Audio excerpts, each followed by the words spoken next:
So నిన్న కేసీఆర్ ఈ విచారణకు హాజరయ్యాడు.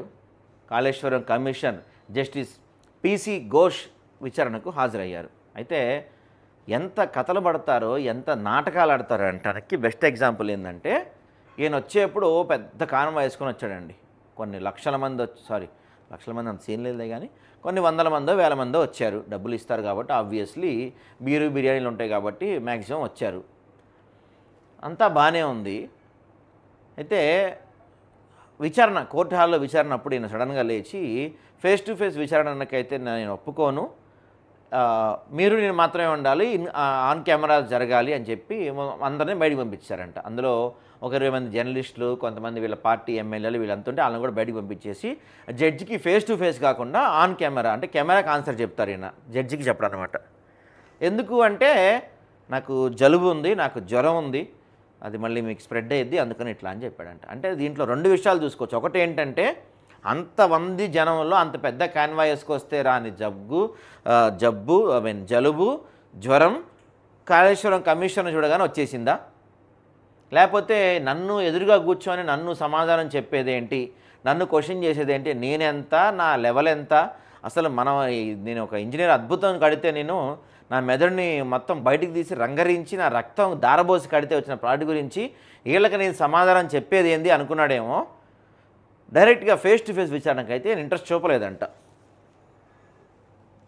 ఇదిగో అంతా పర్ఫెక్ట్ చేసాం, ప్రాజెక్టుకు కావాల్సిన అన్ని సర్వేలు చేశాం, కేంద్రం నుంచి రావాల్సిన అన్ని అనుమతులు ప్రాజెక్టుకు వచ్చాయి, కాళేశ్వరం ప్రాజెక్టు నిర్మాణంలో 4000 మంది ఇంజనీర్లు పనిచేశారు, త్వరితగతిన ప్రాజెక్టు నిర్మాణం కోసమే కార్పొరేషన్ ఏర్పాటు, తుమ్మిడిహట్ దగ్గర బ్యారేజ్ కట్టడానికి మహారాష్ట్ర ఒప్పుకోలేదు, కమిషనర్కు the life line of Kaleshwaram అనే డాక్యుమెంట్ అందజేత, ఫేస్ టు ఫేస్ విచారణ కాకుండా వ్యక్తిగతంగా 1-to-1 ఇన్ కెమెరా,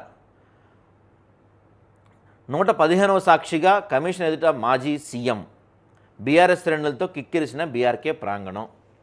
కాళేశ్వరం ప్రాజెక్టులో ఎలాంటి అక్రమాలు జరగలేదు, అంతా పర్ఫెక్ట్గా చేశాం, ప్రధానికి అనుమతి ఉన్నాయి, క్యాబినెట్ ఆమోదాలు ఉన్నాయి, ఎక్కడా ఎలాంటి అక్రమాలకు తావులేదు, వ్యాప్కోస్ రిపోర్ట్ ఆధారంగానే 3 బ్యారేజ్ల నిర్మాణం, కాళేశ్వరం ప్రాజెక్టుపై ప్రతి అంశానికి క్యాబినెట్ అనుమతి ఉంది, టెక్నికల్గా అంతా సవ్యంగా ఉంది, మీకు పూర్తి సమాచారం ఇస్తున్నాం, ఇందులో ఎలాంటి సందేహం లేదు అని చెప్పిండంట కేసీఆర్.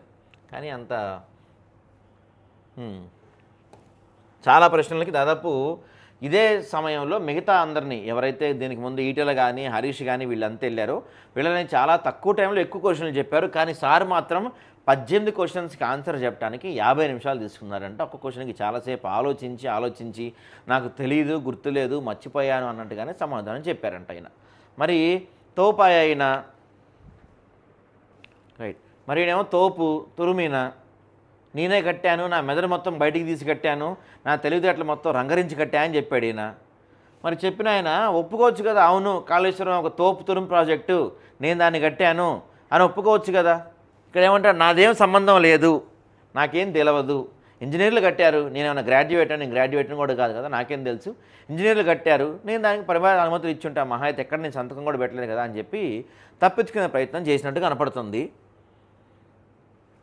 బ్యారేజీల్లో నీటి నిల్వ నిర్ణయం ఇంజనీర్లదే, తుమ్మిడిహట్టు వద్ద నీళ్ళ లేకనే మేడిగడ్డకు, సాంకేతిక సిఫార్సుతోనే సుందిళ్ళ అనారోగ్య స్థలాల మార్పు, అవేమీ రాజకీయ నిర్ణయాలు కాదు, విచారణ కమిషన్ ఎదుట కేసీఆర్ వాంగ్మూలం, ఆరోగ్యం బాలేదని బహిరంగ విచారణ వద్దన్న మాజీ సీఎం, ఇన్ కెమెరా విచారణ నిర్వహించిన జస్టిస్ ఘోష్, కాళేశ్వరం ఎత్తిపోతల్లోని మేడిగడ్డ, అన్నారం, సుందిళ్ళ బ్యారేజ్ నిర్మాణానికి ప్రతి పని కూడా ప్రభుత్వం మంత్రివర్గ ఆమోదంతో చేపట్టినట్లు మాజీ ముఖ్యమంత్రి బీఆర్ఎస్ అధినేత కల్వకుంట్ల చంద్రశేఖరరావు కాళేశ్వర న్యాయ విచారణ కమిషన్కు తెలిపారు. బ్యారేజీల్లో నీటి నిల్వ నిర్ణయం ఇంజనీర్లనే స్పష్టం చేశారు. బ్యారేజీల నిర్మాణ ప్రాంతాలను సాంకేతిక బృందమే నిర్ణయించిందని చెప్పారు. మేడిగడ్డ బ్యారేజ్ కొంగటం, అన్నారం, సుందిళ్ళ బ్యారేజీల్లో సీపేజ్ నేపథ్యం, వీటి నిర్మాణాలపై విచారణకు ప్రభుత్వం నియమించిన జస్టిస్ పిసి ఘోష్ కమిషన్ ఎదుట బుధవారం కేసీఆర్ హాజరయ్యారు. హైదరాబాద్ బీఆర్కే భవన్లోని కమిషన్ కార్యాలయానికి ఉదయం 11 గంటలకు వచ్చిన కేసీఆర్ నేరుగా జస్టిస్ పిసి ఘోష్ ఛాంబర్కు వెళ్ళి ఆయన కలిశారు. కమిషన్ విచారణకు పరిమిత సంఖ్యలో మీడియా ప్రతినిధులను, కమిషన్లోని వివిధ భాగాల ఇంజనీర్లు అనుమతించారు. కానీ 11:45 సమయంలో కమిషన్ కార్యదర్శి వచ్చి కేసీఆర్ జలుబు కారణంగా వ్యక్తిగతంగా విచారణ జరపాలని కోరారు. దీనికి కమిషన్ అంగీకరించినందున అందరూ వెళ్ళిపోవాలని సూచించారు. కేసీఆర్ విజ్ఞప్తి మేరకు జస్టిస్ పిసి ఘోష్ అప్పటికప్పుడు ఇన్ కెమెరా విచారణ నిర్ణయించారు. 12 గంటల 5 నిమిషాలకు జస్టిస్ ఘోష్ విచారణ కమిటీ ప్రారంభించారు. సుమారు 50 నిమిషాల విచారణ జరగ్గా కమిషన్ 18 ప్రశ్నలు తెలుస్తుంది. ఆ ప్రధాన ప్రశ్నలు ఏంటంటే ఈయన అడిగింది తుమ్మిడిహట్టు నుంచి మేడిగడ్డకు ఎందుకు మార్చారు, మెయిన్ క్వశ్చన్ ఇదే. దీంట్లో ఎంత అవినీతి జరిగింది, మీరు ఎంత లోపల వేసుకున్నారు, ఇవన్నీ ఇంకా అక్కడి దాకా రాలేదు. ప్రధానంగా అడిగిన క్వశ్చన్ ఏంటంటే అసలు ఈ ప్రాజెక్టు మొత్తం కడదాం అనుకుంది తుమ్మిడిహట్టులో కదా, తుమ్మిడిహట్టు నుంచి మేడిగడ్డకి ఎందుకు మార్చారు అనేది ప్రధాన క్వశ్చన్. దాని తర్వాత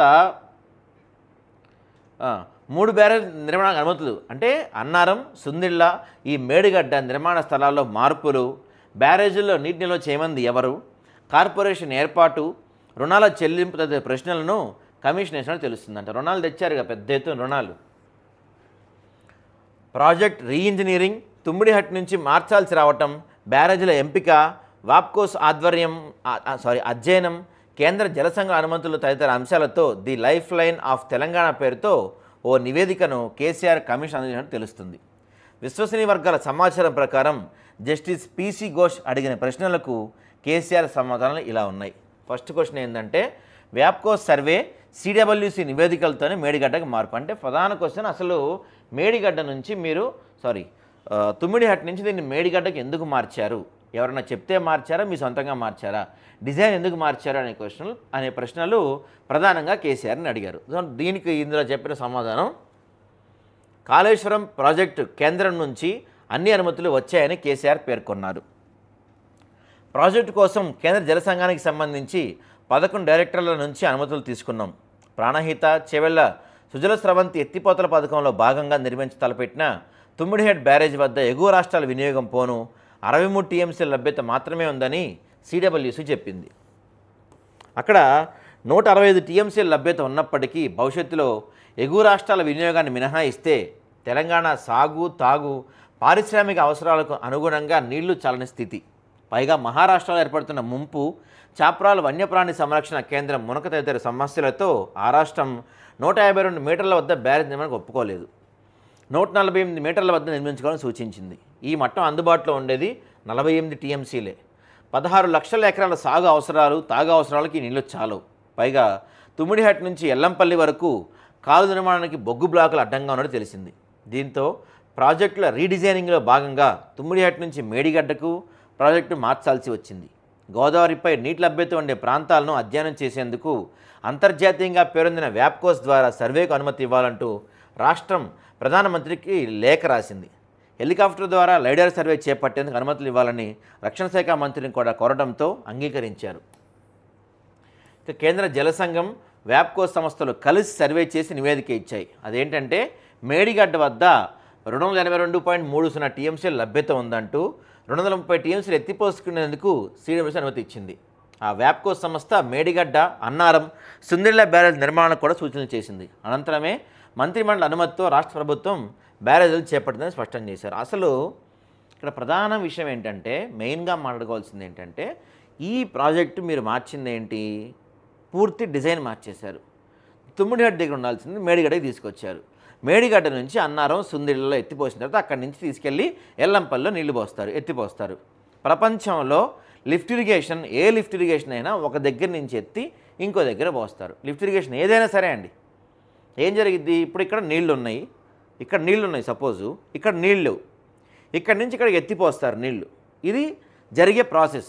కానీ ఇక్కడ ఏం జరిగిందో తెలుసా, ఇక్కడ నీళ్లు ఉన్నాయి, ఆ నీళ్లు వరదొచ్చో ఇంకేదో వచ్చి ఇక్కడికి వచ్చినాయి, ఇక్కడి నుంచి ఇక్కడికి వచ్చినాయి, ఇక్కడి నుంచి ఇక్కడికి వచ్చినాయి, మళ్ళీ వీటిని ఎత్తిపోసారు. ఇది ప్రపంచంలో ఎక్కడా కట్టని ప్రాజెక్ట్ అన్నమాట. ఇది ప్రపంచంలో ఎక్కడా ఇలాంటి ప్రాజెక్ట్ కట్టలేదు, కట్టరు కూడా. ఎందుకంటే నీళ్ళు ఇప్పుడు ఎగ్జాంపుల్గా ఇదొక ప్రాంతం తీసుకోండి, ఇదొక ప్రాంతం, ఇదొక ప్రాంతం, ఇదొక ప్రాంతం, ఇదే ఎల్లంపల్లి. ఇక్కడ దీన్ని సపోజ్ మనం మేడిగడ్డ అనుకుందాం, ఇది మేడిగడ్డ అనుకోండి, ఎగ్జాంపుల్ చెప్తున్నా. ఇది అన్నారం,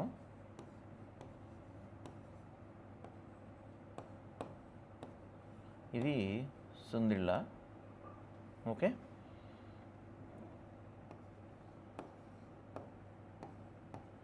ఇక్కడ ఎల్లంపల్లి అనుకుందాం. ఫర్ ఎగ్జాంపుల్ వీళ్ళు ఏం చేస్తున్నారంటే మేడిగడ్డ నుంచి నీళ్లు గ్రావిటీ ప్రకారం కామన్గా అవి ఇట్లా వచ్చేస్తాయి. ఇట్లా వచ్చేస్తే వీళ్ళు పంపు ద్వారా ఏం చేస్తారు, ఇక్కడి నుంచి ఇక్కడికి, ఇక్కడి నుంచి ఇక్కడికి ఎత్తిపోస్తున్నారు. ఈ ఎత్తిపోసిన తర్వాత ఏం జరుగుతుంది, వీళ్ళు యాక్చువల్గా ప్రతి సంవత్సరం వీళ్ళు కాళేశ్వరంలో మెయిన్గా చెప్పింది ఏందయ్యా అంటే, కాళేశ్వరంలో మెయిన్గా చెప్పింది ఏంటంటే ప్రతి సంవత్సరం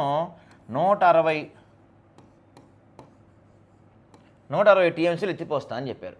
కానీ 4 ఏళ్ళకు గాను వీళ్ళున్న 4 ఏళ్ళకు గాను వీళ్ళు ఎత్తిపోసింది ఎంత అంటే కేవలం 162 టీఎంసీలు మాత్రమే. 162 టీఎంసీలు మాత్రమే వీళ్ళు ఎత్తిపోసారు. ఆ 162 టీఎంసీలు కూడా ఏమైంది, వరద వచ్చింది. వరద వచ్చి ఎల్లంపల్లికి నీళ్ళు వచ్చేసరికి వీళ్ళు ఎత్తిపోసింది మొత్తం 160 టీఎంసీలో దాదాపు ఒక 100 టీఎంసీలు తిరిగి సముద్రంలోకి పోయాయి. సో ఈ 162 టీఎంసీలో ఒక 100 టీఎంసీలు తిరిగి సముద్రంలోకి పోతే ఈ 100 టీఎంసీలు ఎత్తిపోసిన కరెంటు బిల్లు ఏంది, ఎంత కరెంటు బిల్లు అయితే తెలుసా? మొన్న సిడబ్ల్యూసీలో నివేదిక మనం చూస్తే, సిడబ్ల్యూసీ నివేదిక ఒకసారి ఓపెన్ చేసి చూపిస్తాను మీకు.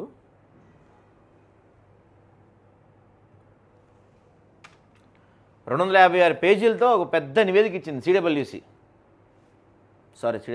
కాదు, కాగ్ రిపోర్ట్ 256 పేజీలతో ఒక పెద్ద నివేదిక ఇచ్చింది. భారత కంప్ట్రోలర్ మరియు ఆడిట్ జనరల్ నివేదిక. ఈ నివేదిక చూస్తే మీకు ఒక్కసారి, ఎవరైతే నిన్న కూడా ఇక్కడ ఈ బీఆర్కే భవన్ దగ్గర బయట నుంచొని అసలు కాళేశ్వరం పెద్ద అద్భుతం, ప్రపంచంలోనే అద్భుతాల్లో ఒక అద్భుతం, దాన్ని మించిన అద్భుతం లేదు, తొక్క తోలు అని సొల్లు చెప్పిన బ్యాచ్ అంతా ఉందే, ఆ బ్యాచ్ మొత్తం ఒక్కసారి మీరు ఏం చేస్తారంటే గూగుల్లో కొట్టండి, ఈజీగా వచ్చేస్తుంది కాగ్ రిపోర్ట్ అని. ఈ కాగ్ రిపోర్ట్ ఓపెన్ చేస్తే మీకు ఒక్కసారి అసలు దీని కథ ఏంది క్లియర్గా, మళ్ళీ ఎక్కువ కూడా చదవద్దండి పాపం, మిమ్మల్ని ఎక్కువ కూడా నేను ఇబ్బంది పెట్టను. ఫస్ట్ పేజ్ ఉంటుంది, ఫస్ట్ పేజ్లో ఇదిగో కార్యసంగ్రహం అని ఒక ఫస్ట్ పేజ్ ఉంటుంది. ఈ ఫస్ట్ పేజ్ రిపోర్ట్ మొత్తం ఒకసారి చదవండి చాలు. ఎవరైతే ఈ బీఆర్ఎస్ పెయిడ్ పార్టీలు పింకీలు ఎవరైతే ఉన్నారో మీరంతా దీని గురించి పెద్ద కష్టపడవసరంలా. మీరు కాగ్ నివేదిక ఉంది, కాగ్ పూర్తిగా 256 పేజీలతో ఒక నివేదిక ఇచ్చింది. ఆ 256 పేజీలు కూడా మీరు చదవవసరంలా, ఈ ఫస్ట్ పేజ్ ఒకటి పూర్తిగా చదవండి. ఈ ఫస్ట్ పేజీలో ఏం రాస్తుందయ్యా అంటే, కేంద్ర జల సంఘానికి సమర్పించిన 81,911 కోట్ల ప్రాజెక్టు విలువతో పోలిస్తే కాళేశ్వరం ప్రాజెక్టు ప్రస్తుత విలువ 1,47,427.41 కోట్లకు మించిపోయే అవకాశం ఉంది.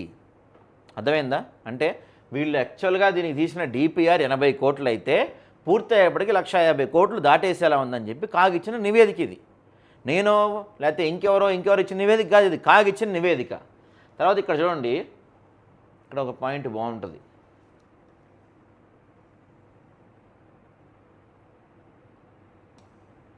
ఇదిగో, ప్రాజెక్టులో అన్ని పంపులు ఏకకాలంలో పనిచేసే అవకాశం ఉన్న సమయంలో అవసరమయ్యే గరిష్ట విద్యుత్ డిమాండ్ రాష్ట్రం మొత్తం మీద వినియోగించిన రోజువారీ సగటు విద్యుత్ కంటే కూడా అధికం. రాష్ట్రంలోని ఎత్తిపోతల పథకాలకు విద్యుత్ అందించడం రాష్ట్రానికి సవాలుగా మారబోతుంది. అంటే దీంట్లో ఉన్న పంప్ హౌస్లు అన్నింటిలో ఒకేసారి మోటార్లు పనిచేస్తే రాష్ట్ర వ్యాప్తంగా ఎంత కరెంట్ అయితే కావాలో అంత కరెంట్ ఇక్కడ ఒక చోటే కావాలంట. అంటే ఎంత కష్టమో తెలుసా దానికి పవర్ ఇవ్వటం. ఇక మొత్తం అక్కడ పవర్ ఇచ్చి రాష్ట్రం మొత్తం లైట్ ఆపుకొని కూర్చోవాలి. పోనీ అక్కడ మొత్తం పవర్ ఇచ్చిన తర్వాత ఏమైనా ఉపయోగం ఉందా అంటే, వరద వస్తే మళ్ళీ ఎత్తిపోసిన నీరు మొత్తం తిరిగి సముద్రంలోకి వచ్చేస్తుంది. అందుకే దీన్ని ఎత్తిపోతలు కాదే తిప్పిపోతలయ్యా అంటారు దీన్ని.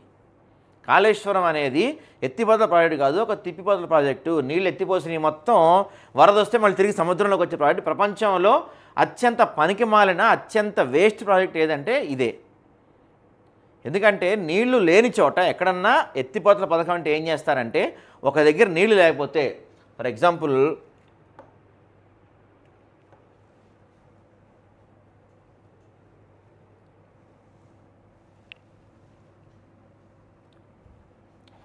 ఇక్కడ నీళ్ళు ఉన్నాయనుకోండి,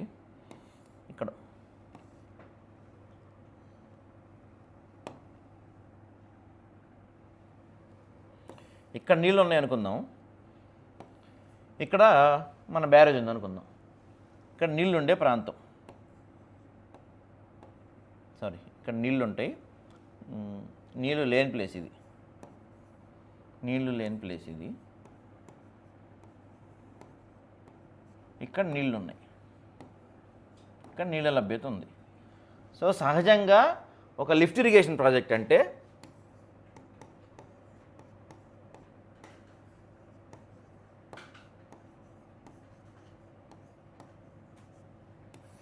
ఒక లిఫ్ట్ ఇరిగేషన్ ప్రాజెక్టులో ఎవడైనా ప్రపంచంలో చదువుకున్నాడు ఎవడైనా బుద్ధున్నాడు ఎవడైనా చేసే పని ఏంది అంటే ఇక్కడ నీళ్లు లేవు, సో ఇక్కడ నుంచి మోటార్ల ద్వారా లేకపోతే చిన్న లిఫ్ట్ పెట్టి ఇక్కడికి నీళ్ళు లిఫ్ట్ చేస్తారు ఎవరైనా సరే. ప్రపంచంలో జరిగేది ఇదే. లిఫ్ట్ ఇరిగేషన్ అంటే ఏంటంటే నీళ్లు లేని ప్రాంతానికి నీళ్ళున్న ప్రాంతం నుంచి లిఫ్ట్ చేసి మోటార్లు పెట్టి అక్కడ నీళ్లు పోస్తారు. ఇది లిఫ్ట్ ఇరిగేషన్ ప్రాజెక్ట్ అంటే. కానీ మన దగ్గర ఏం చేశారంటే మన పెద్ద మనిషి కేసీఆర్ ఇక్కడ నీళ్లున్న ప్రాంతం, ఓకే, ఇక్కడ నీళ్లున్న ప్రాంతం ఎగ్జాంపుల్ చెప్తున్నా మీకు,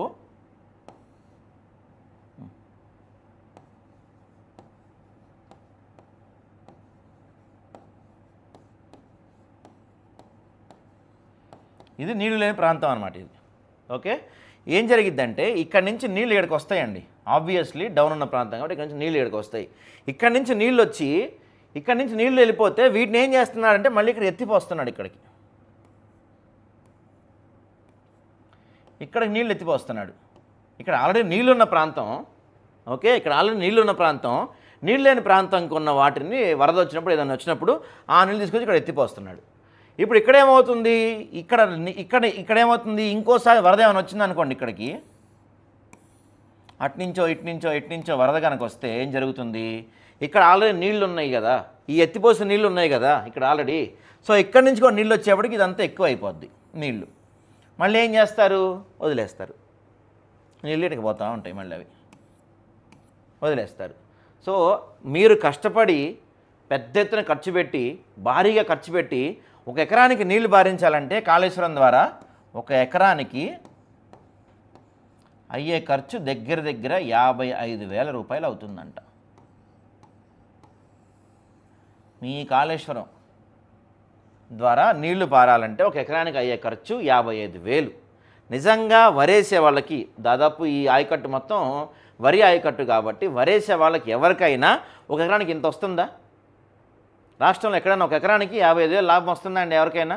మీరు ఇంత కష్టపడి నీళ్లున్న ప్రాంతానికే నీళ్ళు ఎత్తిపోసి వరద వస్తే ఆ నీళ్ళు మొత్తం కొట్టుకుపోయి మళ్ళీ కిందకు వచ్చే సముద్రంలోకి వచ్చేసేదానికి ఎంత ఖర్చు పెట్టి చేయటం ఎవరి కోసం, దేనికోసం అంటే కేవలం మీ జేబులు నింపుకోవటం కోసం, మీ బ్యాంక్ బ్యాలెన్స్లు నింపుకోవటం కోసం, మీ హాస్పిటల్స్, మీ బిల్డింగ్లు వాటికి డెవలప్మెంట్ చేసుకోవటం, ఫోన్ ట్యాపింగ్ల కోసం సాఫ్ట్వేర్లు కొనటం కోసం, పక్క పార్టీ నాయకులను కొనటం కోసం, రాష్ట్రాన్ని మొత్తం ఆగబట్టిస్తాని కోసం, మీరు తరతరాలుగా కూర్చొని కాదు పడుకొని తిన్నా తరగనంత సంపాదించుకోవటం కోసం, మీ పిల్లల వాళ్ళందరి జీవితాలు కాళ్ళ మీద కాలేసుకొని కూర్చున్నా హ్యాపీగా గడిచిపోవటం అంత సంపాదించుకోవడం కోసం కట్టిన ప్రాజెక్ట్ మాత్రమే కాళేశ్వరం ప్రాజెక్ట్. ఇది తెలంగాణ రూపురేఖలనే మార్చలేదు, తెలంగాణ జీవితాలనే మార్చలేదు, తెలంగాణ యొక్క భవిష్యత్తునే మార్చలేదు. 1,00,000 ఎకరాలకు ఆయకట్టు కాదు కదా, మీరు కనీసం 10,000 ఎకరాలకు కూడా నీళ్లు పారించలేకపోయారు.